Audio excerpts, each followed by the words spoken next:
भूतिया phone booth. कुछ साल पहले की बात है। एक छोटे से गांव में एक पुराना फोन बूथ था।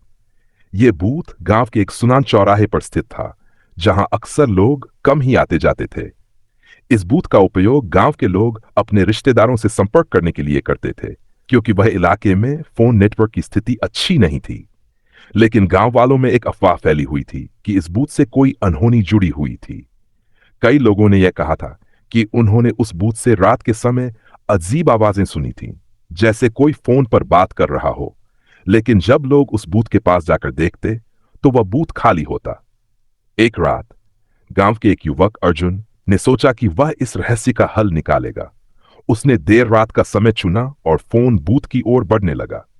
जैसे ही वह फोन बूथ के पास पहुंचा, उसने महसूस किया कि आसपास का वातावरण कुछ बदल सा गया है। हवा में एक ठंडक थी और दूर कहीं से एक हल्की सी घबराहट की आवाज आ रही थी। अर्जुन ने अपनी हिम्मत जुटाकर फोन बूथ के भीतर घुसने का निर्णय लिया।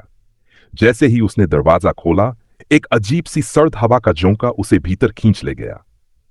अर्जुन ने देखा कि बूथ के अंदर फोन के पास एक पुरानी सी महिला बैठी हुई थी, जिसका चेहरा ढका हुआ था। उसने महिला से पूछा, आप कौन हैं? लेकिन महिला चुप रही। अर्जुन ने फिर से पूछा, क्या आप जानती हैं कि यह बूथ क्यों भूतिया है? तभी महिला ने एक बार फिर से अपने हाथ से फोन उठाया और उसमें से एक अजीब सी आवाज आई, तुमने इस बूथ का राज खोला। अब तुम्हें कभी भी यहां से बाहर नहीं निकलने दिया जाएगा। अर्जुन डर के मारे चिल्लाया और तेजी से बाहर दौड़ने लगा।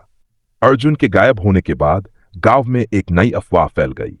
लोग कहते थे कि जो भी उस बूथ के पास जाता है, वह अचानक गायब हो जाता है। कुछ लोग तो यह भी मानते थे कि अर्जुन को उस बूथ ने पकड़ लिया था और अब वह उसकी तरह कोई आत्मा बन गया है, जो हमेशा के लिए उस अजनबी दुनिया में फंसा हुआ है। गांव में हर कोई डर के साए में जीने लगा था। एक दिन गांव के एक और युवक रोहन ने तय किया कि वह इस रहस्य को सुलझाएगा। वह अर्जुन का अच्छा दोस्त था और उसने सुना था कि जब भी कोई उस बूथ के पास जाता है, वह एक विचित्र सी आवाज सुनता है, जैसे कोई उसे पुकार रहा हो। रोहन ने ठान लिया कि वह अर्जुन का पता लगाएगा, चाहे जो हो। रोहन एक रात, जब चांद की रोशनी फीकी थी और हवा में सर्दी थी, अकेला उस फोन बूथ की ओर बढ़ा। उसके कदम भारी हो रहे थे, लेकिन उसने डर को खुद पर हावी नहीं होने दिया। जैसे ही वह बूथ के पास पहुंचा, उसे वही आवाज सुनाई दी, मदद करो, मुझे यहां से बाहर निकालो। वह आवाज अर्जुन की जैसी लग रही थी। रोहन ने हिम्मत जुटाई और बूथ के अंदर कदम रखा। बूथ में प्रवेश करते ही उसे एक अजीब सा एहसास हुआ, जैसे कोई भारी चीज उस पर गिरने वाली हो। अंदर की दीवारों पर अजीब तरह के चिन्ह बने थे और बूथ में अंधेरा छाया हुआ था। उसने फोन उठाया और ठीक उसी समय एक पुरानी कमजोर आवाज आई, तुमने अब यहां आकर क्या किया? अब तुम भी फंसोगे। तभी अचानक फोन की लाइट जलने लगी और सामने अर्जुन का चेहरा दिखने लगा। उसका चेहरा पीला और सूजा हुआ था और उसकी आंखें खाली थीं। वह बोला, मैं यहां बहुत समय से हूं। तुमने जो किया वह तुम्हारे लिए भी खतरा कारण बनेगा। रोहन घबराया हुआ था, लेकिन उसने सोचा कि वह अर्जुन को बचाने की पूरी कोशिश करेगा। उसने उस बूथ को छोड़ने का मन बना लिया, लेकिन जैसे ही उसने बाहर की तरफ बढ़ने की कोशिश की, दरवाजा बंद हो गया। उसके चारों ओर एक अजीब सी आवाजें गूंजने लगी और एक ठंडी हवा बहने लगी। रोहन समझ गया कि अब उसे बाहर निकलने का कोई रास्ता नहीं था। अंत में कुछ दिनों बाद गांव वालों ने देखा कि रोहन भी गायब हो गया। वह बूथ अब भी वहीं खड़ा था, लेकिन अब उसमें से किसी की आवाज नहीं आती थी। लोग कहते हैं कि रात के समय यदि कोई उस बूथ के पास से गुजरता है, तो वह अर्जुन और रोहन की चीखें सुन सकता है, जो उन्हें बाहर निकलने की मदद मांगते हैं। अब गांव वालों ने उस बूथ के पास जाना पूरी तरह से बंद कर दिया था। उस पुराने फोन बूथ को भूतिया मानकर लोग उसकी ओर देखना भी पसंद नहीं करते थे। लेकिन आज भी कभी कभी जब गांव में कोई नया आता है और उस बूथ के पास जाता है, तो वह आवाजें सुनता है, तुम भी फंस गए हो। इस तरह वह भूतिया फोन बूथ अब भी गांव के एक भयावह राज के रूप में खड़ा है, जिसमें कई लोग फंसे हुए हैं। समय बीतता गया और गांव में भूतिया फोन बूथ के बारे में अफवाहें फैलती रहीं। एक दिन एक बाहरी व्यक्ति राघव, जो एक शहरी लेखक था, गांव में आया। उसे पुरानी रहस्यमयी कहानियों का शौक था और उसने सुना था कि इस गांव में एक ऐसा फोन बूथ है जो लोगों को गायब कर देता है। राघव को यह सुनकर बहुत दिलचस्पी हुई और उसने तय किया कि वह इस रहस्य का पर्दाफाश करेगा। राघव ने पहले गांव वालों से इस बारे में पूछा, लेकिन किसी ने भी उसके सवालों का सही जवाब नहीं दिया। वे सब डर से उसे कुछ न कहते हुए बस ये सलाह देते रहे कि वह उस बूथ के पास ना जाए। लेकिन राघव ने उनकी चेतावनियों को नकारते हुए एक रात उस बूथ का दौरा करने का मन बनाया। राघव रात के लगभग 2 बजे उस बूथ के पास पहुंच गया। जैसे ही वह पास आया, उसे पहले की तरह वही अजीब सर्द हवा महसूस हुई और दूर कहीं से घबराई हुई चीखें सुनाई दीं। उसने फिर भी हिम्मत जुटाई और बूथ में प्रवेश किया। इस बार उसने देखा कि बूथ के अंदर कुछ अलग था। फर्श पर खून के धब्बे थे और दीवारों पर रहस्यमय प्रतीक बने हुए थे। फोन की तारें जैसे खुद ब खुद हिल रही थीं, मानो वह किसी से जुड़ी हुई हो। राघव ने फोन उठाया। इस बार कुछ देर तक फोन पर कोई आवाज नहीं आई, लेकिन फिर अचानक एक अजनबी लेकिन ठंडी आवाज आई। तुम यहां क्यों आए हो? तुम नहीं जान सकते कि इस जगह के साथ क्या जुड़ा है। अब तुम भी हमारे जैसे हो, यहां फंसने वाले। यह आवाज सुनते ही राघव का दिल जोर से धड़कने लगा। उसने फोन से हाथ हटाया और बाहर निकलने की कोशिश की, लेकिन जैसे ही वह दरवाजे की ओर बढ़ा, वह बंद हो गया। राघव ने जोर से दरवाजे को धक्का दिया, लेकिन वह अपनी जगह से हिला भी नहीं। अचानक उसने देखा कि उसके चारों ओर अंधेरा बढ़ने लगा और बूथ की दीवारें जैसे उसके पास खिंचने लगीं। यह कोई सामान्य घटना नहीं थी। वह समझ चुका था कि वह एक जाल में फंस चुका था। राघव की चीखें बूथ के भीतर गूंजने लगीं। वह मदद के लिए पुकारता रहा, लेकिन कोई नहीं आया। समय के साथ बूथ के भीतर अजीब तरह की आवाजें सुनाई देने लगीं, जैसे कई लोग मिलकर रो रहे हों। राघव ने महसूस किया कि वह उन सभी आत्माओं के बीच फंसा हुआ था जिन्होंने पहले इस बूथ में कदम रखा था, और अब उनकी आत्माएं उस बूथ के भीतर कैद थीं।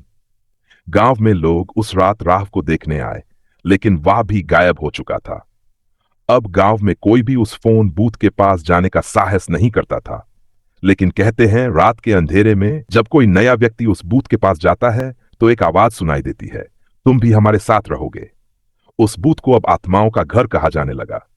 जो भी इस रहस्य को सुलझाने की कोशिश करता, वह या तो खो जाता या फिर उसकी आवाजें बूथ से सुनाई देने लगती, जैसे वह किसी अज्ञात दुनिया में फंसा हुआ हो। और इस तरह भूतिया फोन बूथ अब भी खड़ा है, एक डरावने रहस्य के साथ, जहां हर कोई जो इसमें कदम रखता है कभी बाहर नहीं आता। क्या यह सच है या फिर यह एक डरावनी अफवाह है? यह सवाल अब भी अनतरित है। समय बीतता गया और गांव के लोग अब उस फोन बूथ के पास जाने से डरने लगे थे। लेकिन एक दिन एक और युवक अमित गांव में आया। वह शहर से था और अपनी छुट्टियों में कुछ ऐतिहासिक और रहस्यमय स्थानों की खोज करने के लिए गांव आया था। जब उसने सुना कि यहां एक भूतिया फोन बूथ है, तो उसकी जिज्ञासा और भी बढ़ गई। वह न केवल इस रहस्य का पता लगाना चाहता था, बल्कि अपनी साहसिकता से गांव वालों को दिखाना चाहता था कि वह डरता नहीं है। अमित ने गांव वालों से इस बारे में पूछा, लेकिन उन्होंने उसे चेतावनी दी कि वह उस बूथ के पास न जाए। लोग उसे समझाते रहे कि वहां जो कुछ भी घटित हुआ है वह किसी के बस में नहीं है। लेकिन अमित ने उनकी बातों को नजरअंदाज किया और एक रात अकेले ही उस भूतिया फोन बूथ की ओर चल पड़ा। रात का समय था और आसमान में बादल थे। हवा ठंडी और डरावनी महसूस हो रही थी। अमित धीरे धीरे बूथ के पास पहुंचा और जैसे ही वह वहां खड़ा हुआ, उसे महसूस हुआ कि जैसे कुछ न देखे जाने वाले उसे घेर रहे हों। उसकी नजरें उस बूथ पर टिकी थीं, जो अब भी वही खौफनाक स्थान बना हुआ था। वह डरते हुए भी अंदर घुस गया। बूथ के भीतर घुसते ही अमित ने देखा कि दीवारों पर वही खून के धब्बे थे और फर्श पर रेत से कुछ लिखे हुए थे। यह सब कुछ और भी अजीब लग रहा था। उसने धीरे से फोन उठाया और जैसे ही उसने सुनी गई आवाजें, वह सन्न रह गया। फोन से आई आवाज एक बार फिर वही डरावनी और धीमी थी। तुम भी फंस गए हो, अब तुम्हारे पास कोई रास्ता नहीं है। अमित के शरीर में सिहरन दौड़ गई, लेकिन उसने खुद को समझाया और सोचा कि यह सब मानसिक रूप से उत्पन्न हो रहा है। वह बड़बड़ाते हुए फोन को वापस रख दिया और बाहर जाने की कोशिश की। लेकिन जैसे ही उसने दरवाजे की तरफ कदम बढ़ाए, वह दरवाजा अचानक बंद हो गया। अमित ने दरवाजे को जोर से धक्का दिया, लेकिन वह खुला नहीं। घबराहट में उसने बाहर निकलने के सारे रास्ते तलाशने शुरू कर दिए, लेकिन वह बूथ अंदर से और भी छोटा और सियाह होता गया। अमित की स्थिति और भी खराब हो रही थी। तभी उसने देखा कि किसी ने उसका नाम पुकारा, अमित। उसने पलटकर देखा तो वहां अर्जुन और रोहन दोनों खड़े थे। उनके चेहरों पर वे ही डरावनी भावनाएं थीं और उनकी आंखें पूरी तरह से खो चुकी थीं। अमित डर के मारे कांपने लगा। उन्होंने पूछा, तुम दोनों कहां थे? क्या यह सच है कि तुम यहां फंसे हो? अर्जुन और रोहन की आवाजें एक साथ गूंजने लगीं। हम तुम्हें बचा नहीं सकते, तुम भी हमारे जैसे हो। अमित ने सोचा कि अगर वह अब नहीं निकला तो वह भी उन दोनों की तरह फंसा रहेगा। उसने एक आखिरी बार कोशिश की और दरवाजे को धक्का दिया और इस बार दरवाजा खुल गया। लेकिन जैसे ही वह बाहर निकला, उसके हाथ में फोन की तार लटकी हुई थी और उसकी आंखों के सामने वह भूतिया भूत फिर से दिखाई दे रहा था, जैसे उसने कभी किसी को बाहर जाने की अनुमति दी ही नहीं। अमित हांफते हुए गांव वापस लौट आया। वह पहले जैसा साहसी नहीं था। वह पूरी रात जागते हुए सोचता रहा कि कहीं वह भी उन खोई हुई आत्माओं में से एक तो नहीं बन गया है। कुछ हफ्तों बाद लोग कहते हैं कि जब भी अमित उस फोन बूथ के पास से गुजरता, वह अचानक खड़ा हो जाता और अजीब आवाजें सुनाई देती। कुछ लोगों ने यह भी बताया कि कभी-कभी अमित की आंखों में वही खोई हुई रूहें झलकती थीं, जैसे वे बूथ के भीतर फंसी हुई हों। इस घटना के बाद वह भूतिया फोन बूथ अब और भी डरावना बन गया। यह जगह सिर्फ एक खौफनाक रहस्य नहीं, बल्कि उन सभी आत्माओं का घर बन चुकी थी जो कभी उस बूथ में कदम रखने वालों का हिस्सा बन चुकी थी। और जो भी उसकी ओर बढ़ता, वह जानता था कि वह भी उस रहस्य का हिस्सा बनने से बच नहीं सकता। अमित के बाद गांव में कोई भी उस बूथ के पास जाने की हिम्मत नहीं करता था। लेकिन एक साल बाद गांव में एक नया परिवार आया। वह लोग शहरी थे और पुराने किस्सों को बेवजह मानते थे। परिवार का सबसे बड़ा सदस्य करण एक युवा और साहसी आदमी था। जब उसने गांव के पुराने किस्सों के बारे में सुना तो उसकी जिज्ञासा और बढ़ गई। गांव वालों ने उसे फोन बूथ के बारे में चेतावनी दी, लेकिन करण ने इसे केवल एक पुरानी कहानी समझा और तय किया कि वह उस रहस्य का समाधान निकालेगा।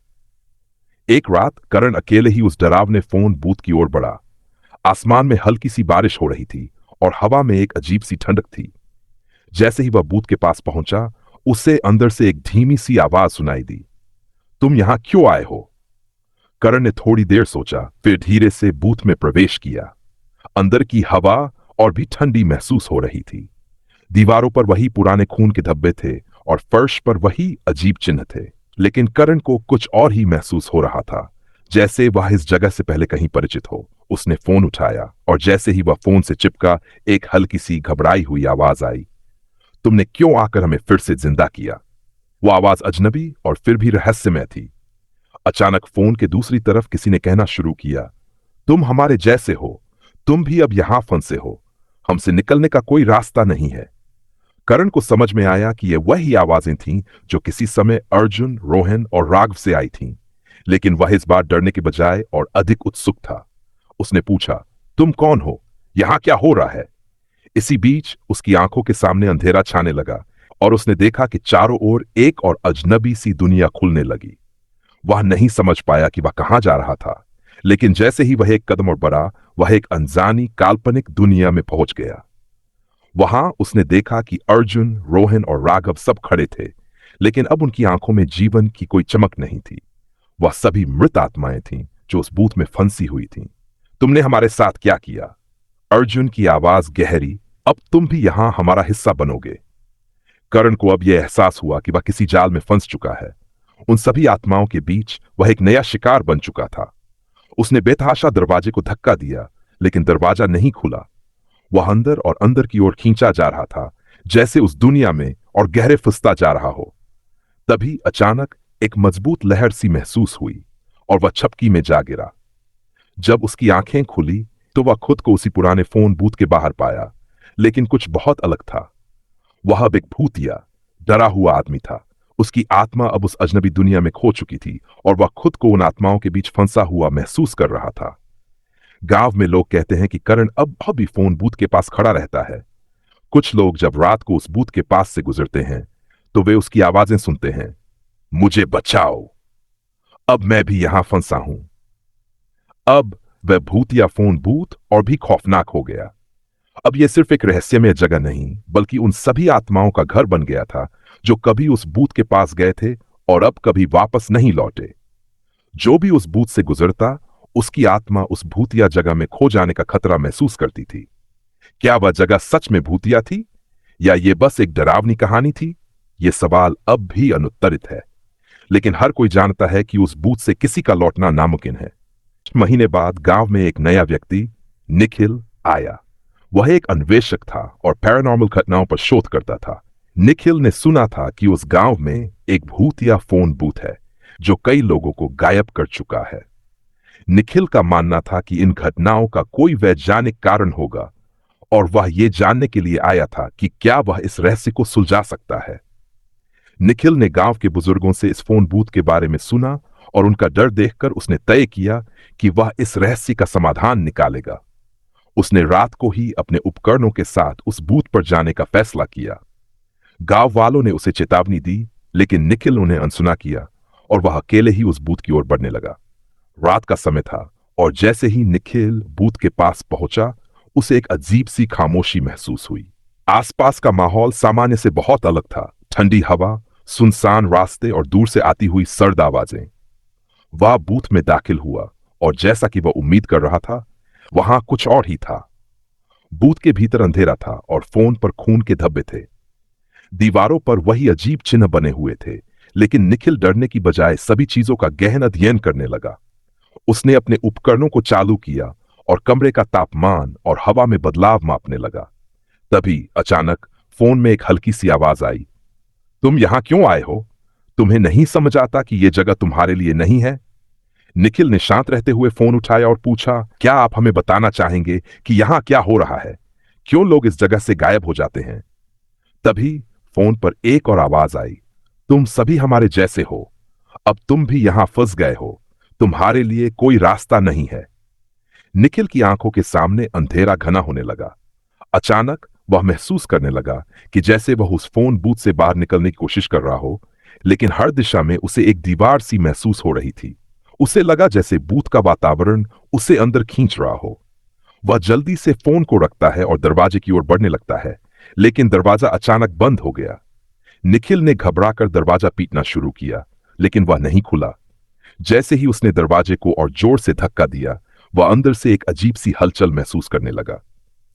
फिर उसे एक साथ कई आवाजें सुनाई देने लगीं।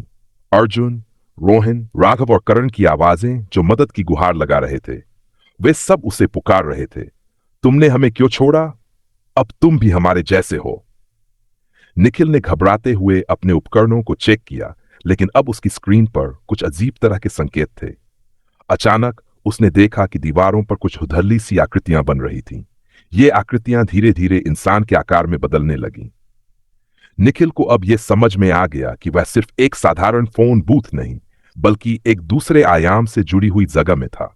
वह वहां से बाहर निकलने के लिए हर संभव कोशिश करता है, लेकिन उसे हर दिशा में केवल अंधकार ही नजर आता है। तभी उसके कानों में फिर से वही आवाज आई, अब तुम भी हमारे जैसे हो। उसने पलटकर देखा तो देखा कि अर्जुन, रोहन, राघव और करण की धुंधली आकृतियां उसके पास आ रही थीं। वे उसे अपने पास खींचने की कोशिश कर रहे थे। निखिल ने पूरी ताकत से संघर्ष किया, लेकिन उसकी आत्मा अब उस बूथ के जाल में पूरी तरह से फंसी हुई थी। अंत में निखिल की आवाज भी अब उस बूथ से सुनाई देने लगी। अगले दिन जब गांव वालों ने निखिल को देखा तो वे हैरान रह गए। वह पहले जैसा था, लेकिन उसकी आंखों में अब कोई चमक नहीं थी। वह खामोश और खाली नजर आता था। कुछ लोग कहते हैं कि अब निखिल को फोन बूथ के पास जाते हुए देखा जाता है और वह वही आवाजें सुनता है, तुम भी हमारे जैसे हो। अंत अब भूतिया फोन बूथ पूरी तरह से एक खौफनाक जगह बन चुका था। लोग कहते हैं कि यह एक स्थान नहीं, बल्कि एक आयाम है जो उन आत्माओं को पकड़कर उन्हें अपने में समेट लेता है जो इसका रहस्य जानने की कोशिश करते हैं। और जो भी इस जगह में घुसता है वह कभी बाहर नहीं आता। क्या वह फोन बूथ सच में किसी परलौकिक शक्ति से जुड़ा हुआ है, या फिर यह सिर्फ एक डरावनी अफवाह है? यह सवाल अब भी अनुत्तरित है। लेकिन इस भूतिया फोन बूथ के पास से गुजरने वाले हर व्यक्ति को यही महसूस होता है कि एक अनदेखी ताकत उसे अपने साथ खींचने की कोशिश कर रही है।